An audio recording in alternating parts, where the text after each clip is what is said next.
ahead and we start. Yeah. Yes. Okay, we'll go ahead with it. Yes. So Ramanandaji. So can we discuss on C-Section Muhurta? By all means. Thank you.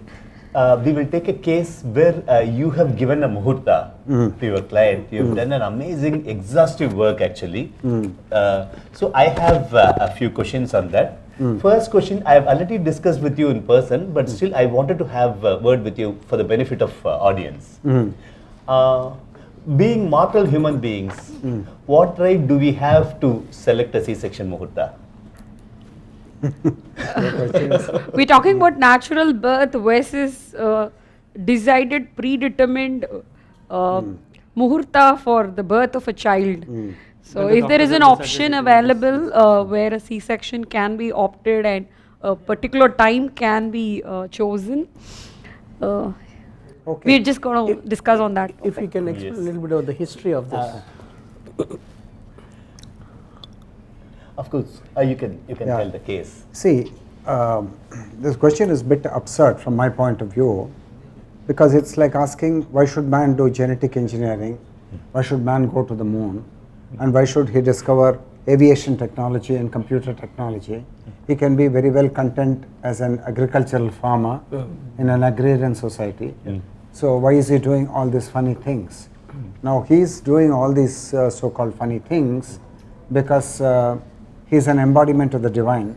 He's got infinite Atmic energy with him, and that Atmic energy will definitely express itself in creative ways, in ways which are very shocking to people who want to believe that man is a very puny human being with very limited abilities, and who have drawn a black line between man and the divine. So they say man cannot be the divine. But you know, in the Advaitic tradition of India and in the deeper reaches of the Hindu religion, that the line between man and the divine is not tenable, it's just erased. And because Aham Brahmasmi, Tat-Tvam-Asi, so man is in fact the divine, and whenever he has this realization, so automatically that line gets erased. So man is a being who has got infinite possibilities, and it is wrong of us to deny him the expression of those possibilities and that Atmic Shakti. And he's doing it in a most natural way, like the in vitro fertilization, for example. When Edward and Steptoe, the two doctors, they wanted to do the in vitro fertilization, there was opposition from the medical fraternity, but it was vetoed by their persistence and by their discoveries. Opposition from the church too. From the church also. Right. Because the church had vested interest. The church ruled it out because church said man is puny, man cannot do all these things. These things can be done only by God. But as I said, that line is untenable, is not tenable. So you have to rub out that line, and man can do whatever pleases him, only he should not hurt himself, he should not hurt others. Like in the atom bomb, he hurt himself and he hurt others, that he should not do. But he should use that Atmic power in benevolent ways.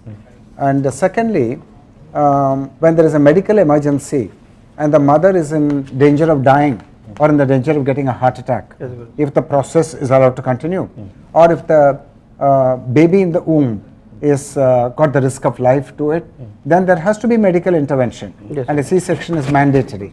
Now the question is, should we use our wisdom, astrological wisdom, that the timing is crucial for the design of the destiny of the baby, or should we pretend to be very dumb and say no, it's all in God's hands, no, let's not, we dare not interfere. Now that's a stupid way of thinking, because you've got to become comfortable with the idea that there are many powers vested with you, and which you will do well to actually use, and God wants you to use those powers. Please understand. And also, if a person who is having this self-awareness about oneself, that calling naturally also comes, Guruji, to give that one. Definitely. It's not that he is taking the decision, no. It's just that the divine will, the calling is coming from within. Absolutely, absolutely, it's coming from within. So in that way you can say that even the very wish to intercede and to go in for a C-section Muhurta to do, the obstetrician is convinced that a C-section, the obstetrician is convinced, or even the parents of the child are convinced that a C-section is very mandatory and that it should be directed by a Muhurta. That is also part of the divine architecture. So there's nothing wrong with it. Now, if there is a C-section Muhurta based on greed, where somebody thinks if my baby is delivered at this time, then my son is probably going to be a king. No, that should be hit with a stick.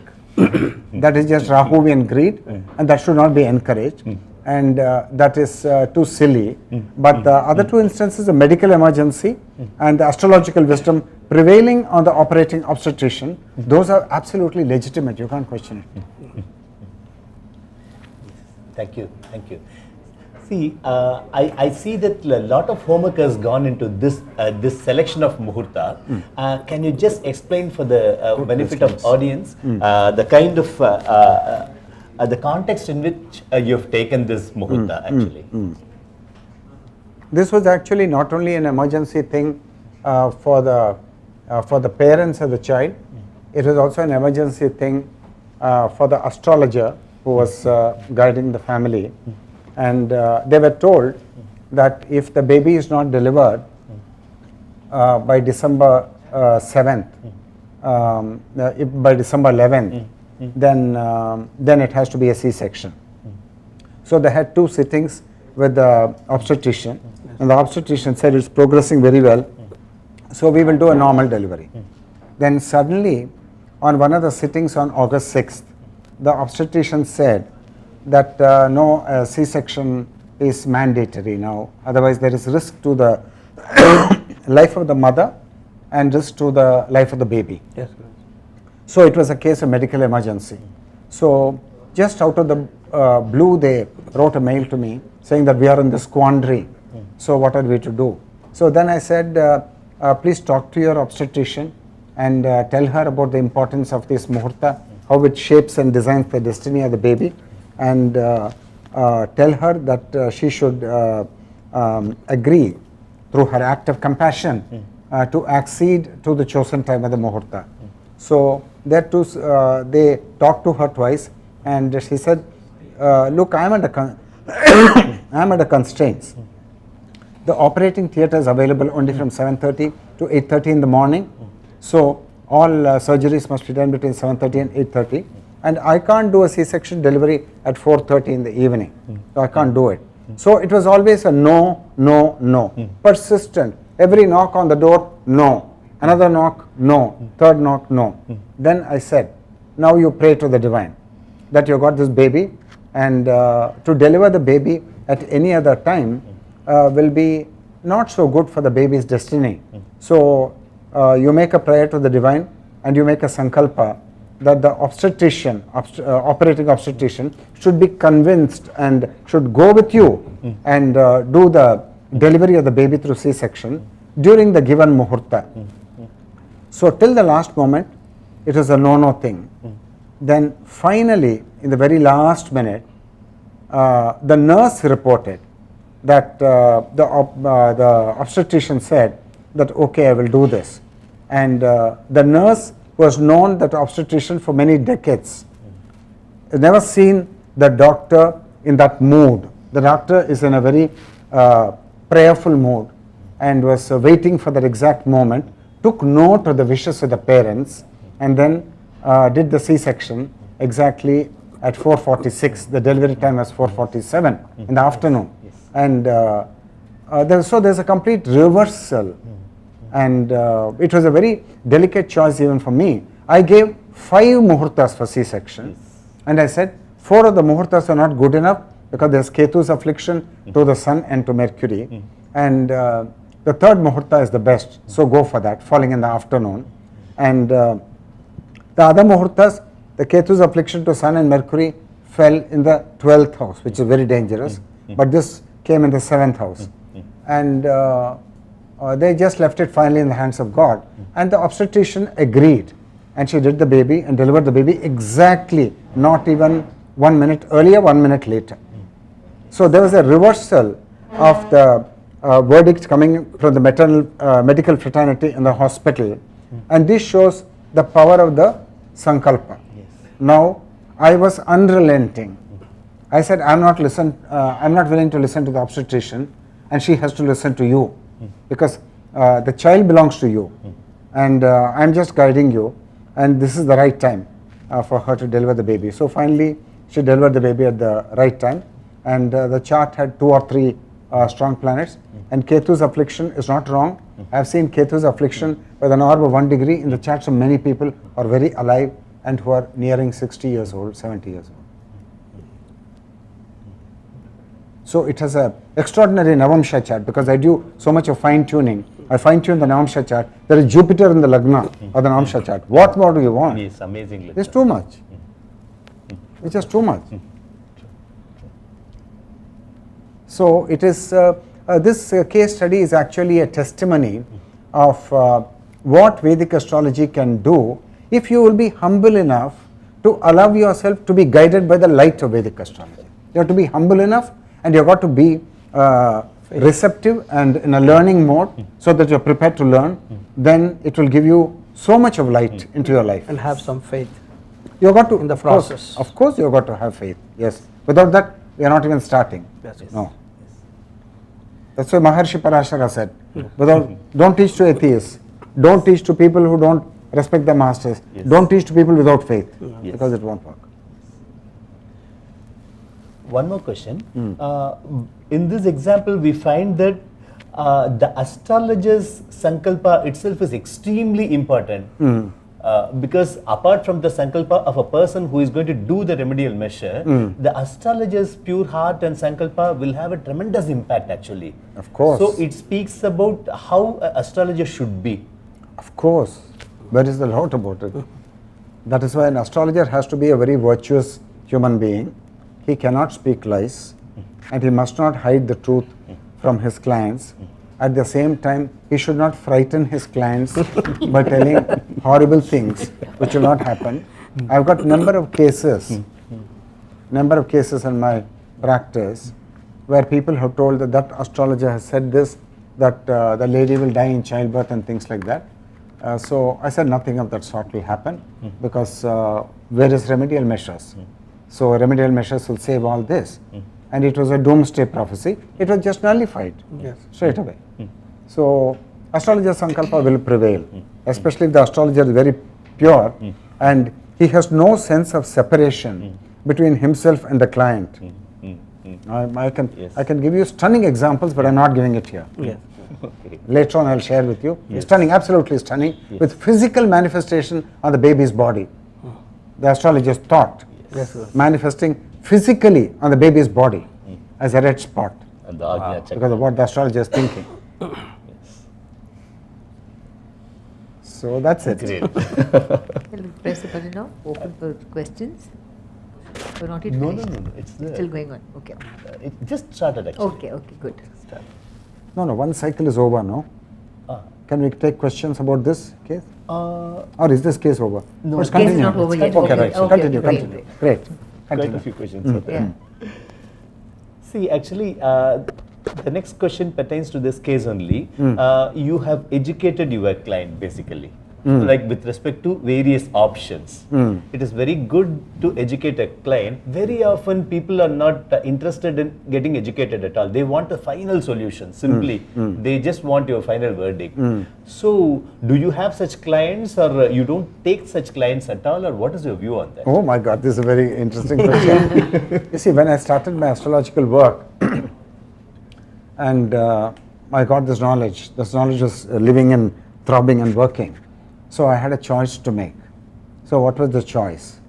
Do I see a large number of people who will pay me a small amount of money each case, and then I do rapid disposal, so 10 minutes, 10 minutes, 10 minutes, or do I take only a few clients who are perceptive, who are capable of learning, who will sit with me and understand, and for whom, because I have to give a large share of my time, 2 to 3 hours. Most of my consultations are 2 to 4 hours, every consultation, 2 to 4 hours, single case. So I said I'll make the latter option. I risk the possibility that I'll get very few people to come to me, I don't mind, but I want to do only high quality work.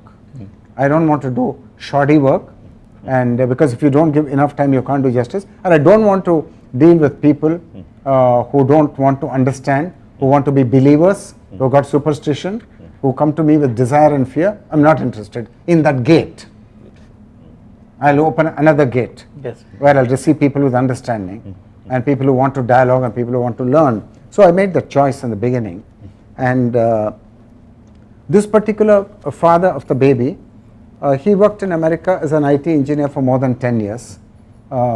Very interested. He's also interested in our spiritual work. So he has attended one of the spiritual retreats that I conducted here, along with you probably. And now he's studying the home study course of Amanaska Yoga with me. So he's studying. So I make it a point to go behind good seekers. I won't leave them. Because I know that if I impact on the life of one individual, I impact on the world. I'm very clear about that. So I want good quality work, and I'm not interested in dealing with people who are not interested in learning. I don't want to deal with them. That's a choice I made. So that's why I put all the possibilities in front of you. I say there are 5 Muhurtas available, and you can, I recommend the third. Okay. And if the surgeon is not agreeing, negotiate with her, be tough with her. Don't yield. Because it's a question of the wisdom of the sages versus modern knowledge. I'm very aware of that. So I said, prevail on her, talk to her, persuade her, convince her. And the nurses came, the sisters in the operating theatre, they came and told the parents that we have never seen a case like this. This obstetrician has never operated a C-section delivery at a given Muhurta. This is unprecedented. But we achieved it because we are focused and we have our intention in the bullseye. Yes, correct. One has to be like that.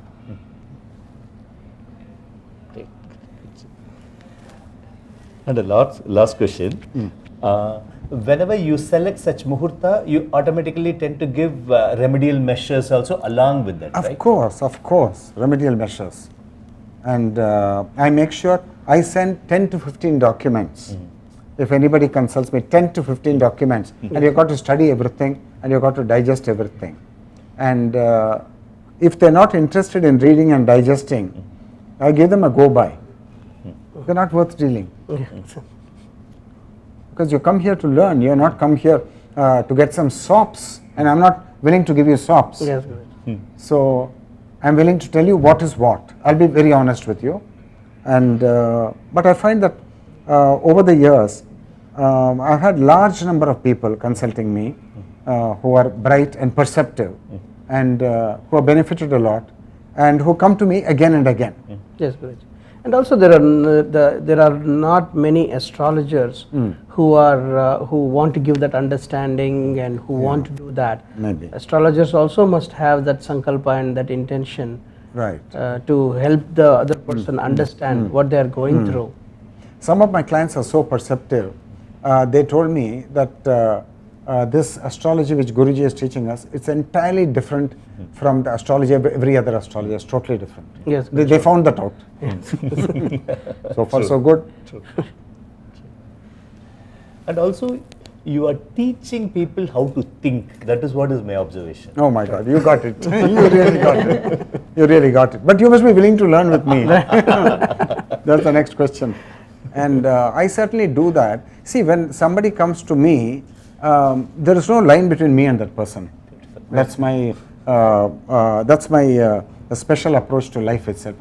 There's no line at all, absolutely. So his problem becomes my problem. So I'll throw myself completely. You'll see many of my mails coming at 4:15 in the morning. Yes, Guruji. You must have had a taste of it now. Because I'm working on it. Yes, Guruji. How to give the best possible solution for this person. Yes, yes. And keep on dialoguing till the last minute. Sometimes people, once there was a C-section delivery from Jaipur, Rajasthan. So they're calling me on the phone, last minute conversation, devotees of my guru, and bright and intelligent, so capable of learning. Yes. So that I'll send that document to you. That's a document which can be published in a research journal in astrology, how I did that thing. So I raised all the philosophical objections you have raised in this case study, and I've answered every one of the philosophical objections. And you got to, so as I was telling you a few days ago, you got to dare to give a muhurta like this. Yes, sir. And if you don't have the daring, then your practice is very mediocre, very shallow. Yes, Guruji. True.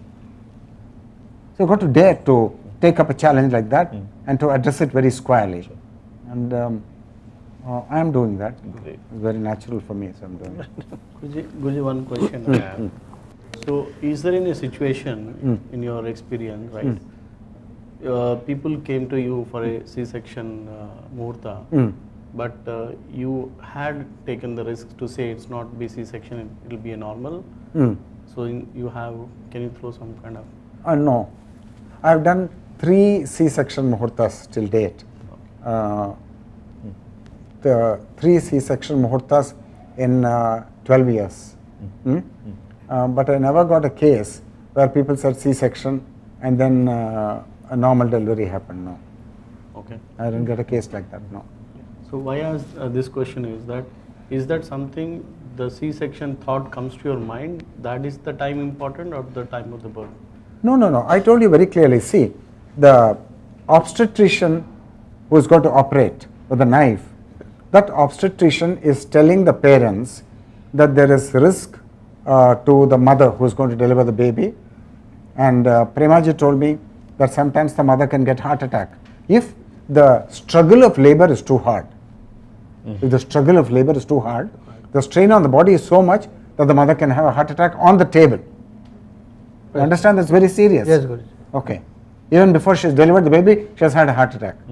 And there can be fetal distress. The fetus can be in profound distress because it's not being deliverable as expected. Then the surgeon decisively has to intervene, medically intervene, has to step in. Okay, can't wait. Yes, Guruji. So it's an emergency thing. So, and from case history, looking at the earlier offspring, how they were delivered and so on, they've got a way of figuring out, will it be a normal delivery or it will only be a C-section. So then they're cocksure. Yes. So then because they're cocksure, now the next thing is time. So that depends on the discretion of the parents of the baby which is going to be delivered. Yes. So it's up to them to use these parents are very bright. This particular case, they're very bright, and they take pains to consult, and they dialogue with me on a single case. They will send 10 emails in a course of 1 month. So I'm dialoguing, and very extensive thing. So they take me very seriously. I take them very seriously. Yes. That's how it has to be. Thank you. Guruji, in this, you get maximum 1 or 2 days to Right. So, how you judge the Muhurtas? Because many afflicting planets must be there. So, how you come out that this will be the good Muhurta? See, that's why I said that they said, will it be possible for you to give a Muhurta on 10th or 11th? They asked December 10th or December 11th.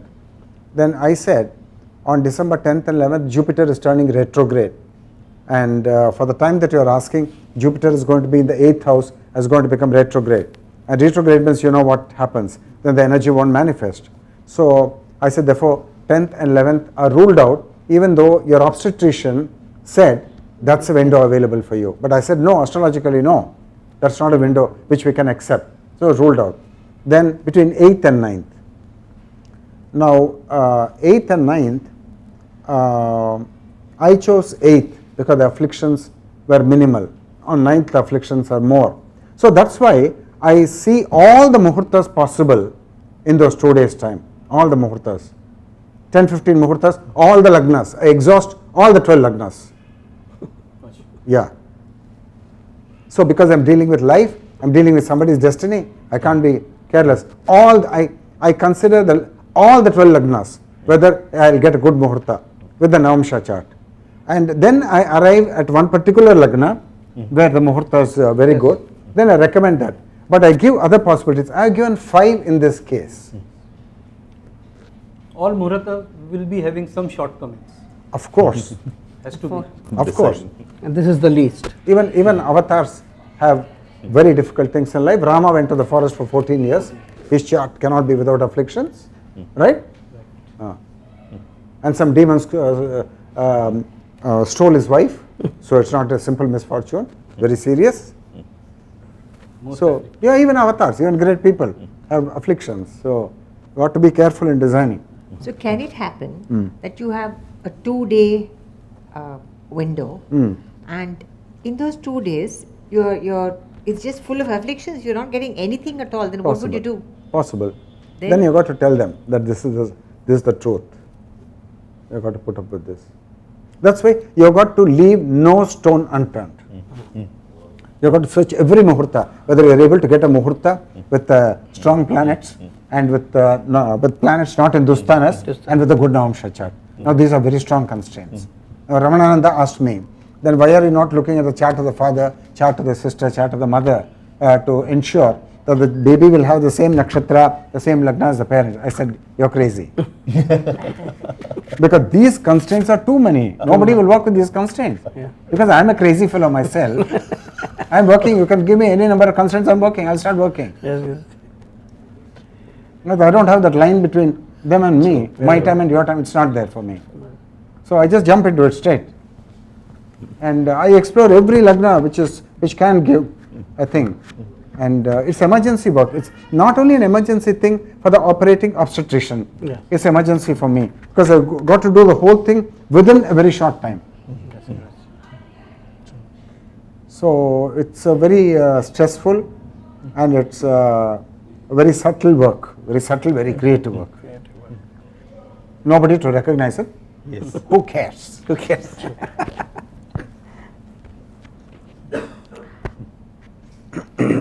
Guruji, while we are on this topic of time and the place and the Muhurta of the birth, just want to move in little the other side and ask you a question. Is there a Muhurta on conception of a child also, a period to have a child? Somebody is going to ask this question in the teleconference. Oh, okay. So I will defer the answer. Okay. Somebody is asked very good questions on this conception thing. Okay. And it will be coming after 3 o'clock. Okay, sure. Sure. No, it's coming tomorrow at 3 o'clock. Okay. But we'll wait because I've dialogued extensively and I've answered it in quite a lengthy way. Okay, I'll wait.